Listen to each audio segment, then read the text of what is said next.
வணக்கம், வாழ்க வளமுடன். வாங்க இன்றைக்கி என்ன செய்யலான்னு பார்க்கலாம்.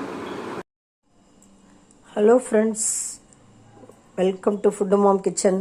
இன்றைக்கி நம்ம என்ன செய்ய போகிறோம்னா நெத்திலி கருவாடை தான் ஃப்ரை பண்ண போகிறோம். நல்லா வாஷ் பண்ணி வச்சுருக்கேன். இந்த நெத்திலி கருவாடு வாஷ் பண்ணுறது நல்ல ஒரு 3-4 முறை இருக்குது.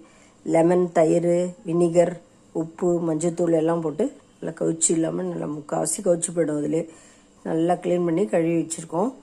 இதில் சேர்க்க வேண்டிய தேவையான பொருள் கொஞ்சமாக உப்பு, சில கருவாட்டில் உப்பு இருக்கும், அதனால் கொஞ்சமாக போட்டுக்கலாம். 1/4 ஸ்பூன் மிளகாத்தூள் சில்லி பவுடர், இது ஆல் பர்பஸ் மிளகாத்தூள் ஒரு ஸ்பூன்.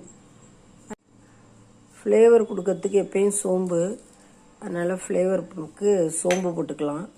அப்புறம் அரிசி மாவு 1/2 ஸ்பூன், கார்ன்ஃப்ளவர் 1/2 ஸ்பூன் சேர்த்து 1 ஸ்பூன். இதில் கருவேப்பிலையும் நம்ம கொஞ்சம் போட்டுக்கிறோம். எல்லாத்தையும் மிக்ஸ் பண்ணிக்கலாம், சில்லி பவுடரையும்